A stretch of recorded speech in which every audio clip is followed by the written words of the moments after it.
안녕하세요, 커피링크 한나린입니다. 이번 영상에서는 커피 향미를 표현하는 언어에 대해서 간단하게 알아보도록 하겠습니다. 이번 영상에서는 우리가 커피를 마실 때 이 커피에는 뭐 레몬, 복숭아 어쩌고 저쩌고 말하죠. 그런 거에 대해서 이야기를 할 거예요. 근데 이 향미를 표현하는 언어에 대해서 자세히 다루는 게 사실 좀 쉽지 않아요. 왜냐면 직접 커피를 마셔보면서 해야 되는 부분들도 있고, 그리고 자세히 이야기를 하려면 편집본 기준으로 1시간 정도 필요하기 때문에 제가 이번 영상에서는 간단하게 여러분들이 가지고 있는 어떤 오해라든지 또는 전반적으로 우리가 사용하는 언어에 대해서 이야기를 해드리도록 하겠습니다. 이 영상을 시작하기 앞서서 우리가 두 번째 영상에서 커피 향미를 표현하는 관능 속성에 대해서 이야기한 적 있죠? 여기에서 카드에 띄워놓을 테니까 한번 확인을 먼저 해보고 오시면 좋을 것 같습니다. 일단 제가 이번 챕터를 꼭 여기 초급에다가 넣어둔 이유가 있는데요. 커피 센서리를 처음 공부한다 그러면은 제가 이제 이 커피에서는 복숭아 같은 맛이 나고 저런 맛이 나고 뭐 레몬 같고요, 뭐 자몽 같고요, 라임 같고요, 파인애플 같아요, 이렇게 이야기를 해도 전혀 공감하지 못하실 거예요. 그래서 제가 이런 공감을 할 수 있도록 커피가 하는 이야기들을 조금 더 잘 들을 수 있도록 이번 영상을 준비했습니다. 자, 일단은 우리가 정말 다양한 언어들을 사용해요. 지금 보시면은 일반적으로 가장 많이 쓰는 커핑 노트들이에요. 커핑 노트라고 표현을 하는데 커피 향미를 표현하는 언어들인데 보시면은 뭐 자스민, 블랙베리, 라즈베리, 블루베리, 딸기, 건포도, 말린제도, 코코넛, 체리, 석류, 파인애플, 포도, 사과, 복숭아, 배, 자몽, 오렌지, 레이몬, 라임, 시큼한양, 아세트산, 뷰트리산, 이소갈레르산, 구연산, 말산, 와인 같은 위스키, 발효된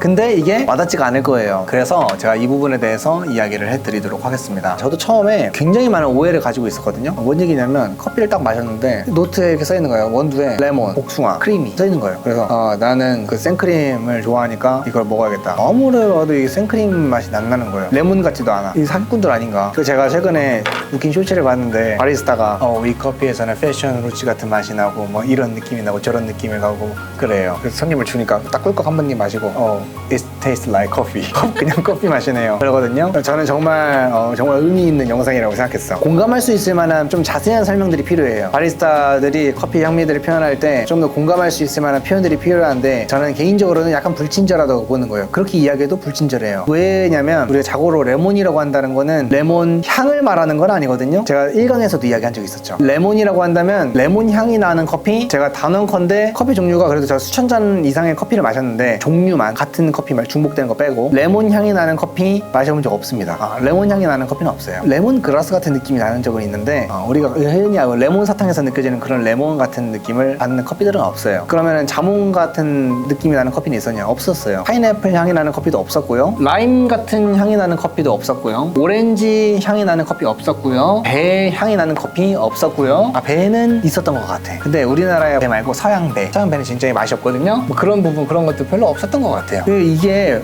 없는데 그럼 왜 써있냐? 사기 아니냐? 그럴 수 있는데 사기는 아니야. 불친절해서 그렇지. 사실 뒤에 이런 말을 붙여줘야 돼요. 신맛의 강도가 레몬과 같습니다. 신맛의 느낌이 오렌지와 같습니다. 이렇게 좀 이야기를 해줘야지 우리는 이 커피의 신맛의 강도만, 즉 레몬이 가지고 있는 특성은요, 레몬 향과 레몬이 가지고 있는 맛으로 구성되어 있는데 그 중에서 커피에서 말하는 레몬 같다라는 거는 레몬의 신맛만 속성, 그 속성을 분리해서 이야기하는 거예요. 그런데 이렇게 그냥 맛을 이렇게 합쳐놓다 보니까 도대체 어떤 게 신맛을 표현하는 건지 어떤 게 향을 표현하는 건지에 대해서 구별하기 어려운 부분들이 있어요. 일단 첫 번째로 제가 여러분들한테 말씀드리고 싶은 거는 향과 맛을 분리해야 된다라는 거예요. 그래서 커피 향미를 표현하는 언어 중에서 이런 것들은 향을 나타내는 거, 이런 것들은 맛을 나타내는 거, 이런 것들은 질감을 나타내는 거, 이렇게 조금 구별하고 알고 계시는 게 좋습니다. 그 다음에 두 번째로 제가 꼭 드리고 싶은 말씀은요, 외우세요. 이 글자를 외우세요. 진짜 중요합니다. 왜냐면 우리가 학창시절에 공부를 할 때요, 수업 시간에 들어서 아는 것과 내가 자리에 앉아서 외워가지고 머릿속에 들어있는 거는 굉장히 달라요. 예를 들어서 피디님 혹시 광개토대왕에 대해서 아세요? 하면은 들어본 적 있으시죠? 그리고 좀 어떤 시대의 왕이었다는 걸 좀 알 것 같아. 고구려의 왕이었는데 근데 광개토대왕이 무엇을 했냐에 대해서 광개토대왕을 듣자마자 빠바바박 말할 수 있는 사람은 드물 거예요. 근데 그 빠바바박 말할 수 있는 사람은 어떤 사람이에요? 광개토대왕을 공부한 사람이에요. 자리에 앉아가지고 광개토대왕이 어떤 일을 했는지 외우는 사람이라고요. 그 말은 이거랑 똑같아요. 우리가 이 단어들을 머릿속에 가지고 있어야지. 그래서 예를 들면 봐봐요. 소독내, 소독한 알코올향 알잖아요. 그쵸? 그리고 뭐 약간 발효된 향 알죠? 풀 잘랐을 때 풋내, 그 제촉이 쭉 작용하고 나면은 풋내 확 올라오잖아요. 길 딱 걸어다니면은 오늘 관리사무소에서 풀을 한번 잘랐구나. 뭔 느낌인지 알죠? 근데 그 단어가 안 떠올라요. 그걸 맡아도. 어렸을 때 컵라면 많이 드셔보셨어요? 나무젓가락 쭉쭉 빨아봤어요. 그렇죠. 아그작 하잖아요. 그런 사람들은 나무젓가락 맛을 알아요. 그러니까 나무젓가락이 딱 튀어나온다고요. 그럼에도 불구하고 우리 PD님한테 만약에 커피에서 나무젓가락 맛이 나잖아요. 절대 이야기 못해요. 왜냐? 나무젓가락이라는 단어가 머릿속에 안 박혀 있어서 그래요. 그래서 그러니까 여러분들께 제가 권장하는 방법은 여기 있는 단어 마음 먹고 외우세요. 제가 장담컨대 바리스타라고 하시는 분들 중에서 커피에서 나타날 수 있는 노트를 지금부터 50가지 대세요 했을 때 줄줄줄줄 읊을 수 있는 사람 10명 중에 1명도 없습니다. 커피를 제대로 공부를 한 사람도 쉽지 않아요. 왜냐면 우리가 커피 공부하는 것도 어떻게 보면 자리에 앉아서 외우고 이런 시간들이 필요해요. 그런 것들 자체가 트레이닝이거든요. 그래서 제가 여러분들에게 정말 권장하고 꼭 했으면 좋겠는 방법은 그냥 이 단어를 외워버리세요. 순서대로 외워버려도 좋아요. 그래야지 우리가 이 플레이버 휠 같은 거를 사용하지 않아도 머릿속에 담고 있어야지 어떤 향미를 느꼈을 때 바로 탁 말할 수 있게 됩니다. 자, 그 다음에 세 번째로 드리고 싶은 말씀은요, 이런 플레이버 휠을 활용하는 방법인데요, 플레이버 휠을 활용하는 방법은 기초가 필요한데 그 기초가 뭐냐면 큰 범주에서부터 시작하라 이거예요. 그게 기초예요. 그렇게 시작하는 거예요. 이 커피에서는 과일 같은 느낌이나 과일 같은 느낌은 안 나는 것 같아. 꽃 같은 느낌이나 꽃향은 안 나는 것 같아.